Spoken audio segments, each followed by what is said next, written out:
Баршаңызға сәлем. Бүгін біз наурыз көже дайындайтын боламыз. Баршаңызды қазақтың жаңа жылы наурыз мерекесімен шын жүректен құттықтаймын. Әр отбасына бақыт, береке тілеймін. Мен өзімнің наурыз көжені қалай дайындайтынымды көрсететін боламын. Видеоны сақтап қойыңыздар. Ең алдымен қазанымызға салқын суымызды құйып, оған қазы, жылқының сүрленген еті және жас етін салып, жай отқа қоямыз. Наурыз көжеге кемінде 7 өнім қосылу керек. Біз ең алдымен арпамызды, бидайымызды, үрме бұршағымызды, яғни фасолімізді және ақ жүгеріні ыстық су құйып, бетін жауып, 2 сағатқа бұқтырып қоямыз. Олар сәл болса да жібіп, жұмсарып тұрады.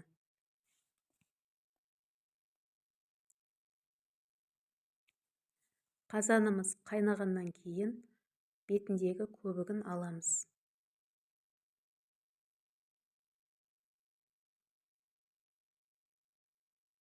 Мендегі етім жақсы тұздалған, сол үшін мен тамаққа тұз салмадым.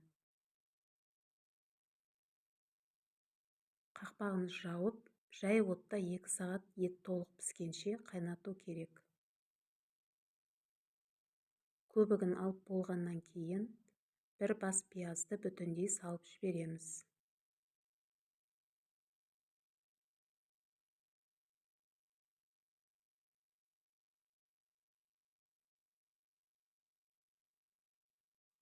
Екі сағат өткеннен кейін етіміз әдемі болып, жұмсақ болып пісті. Оны сүзіп аламыз. Және сорпамыз мөлдір әрі таза болу үшін оны сүзгіден өткізіп аламыз.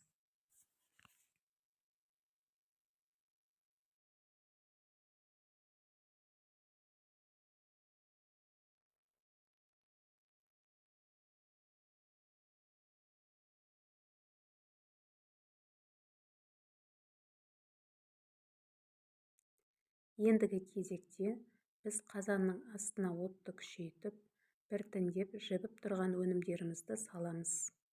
Яғни үрме бұршағымызды, арпамызды, ақ жүгерімізді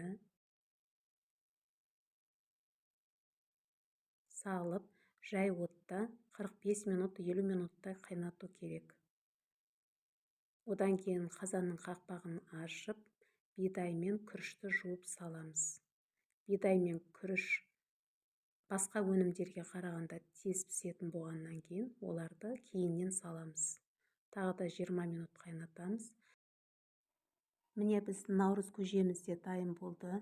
Өте дәмді. Дайындап көріңіздер. Оған міндетті түрде ағарған құю керек, яғни айран немесе қатық қосамыз.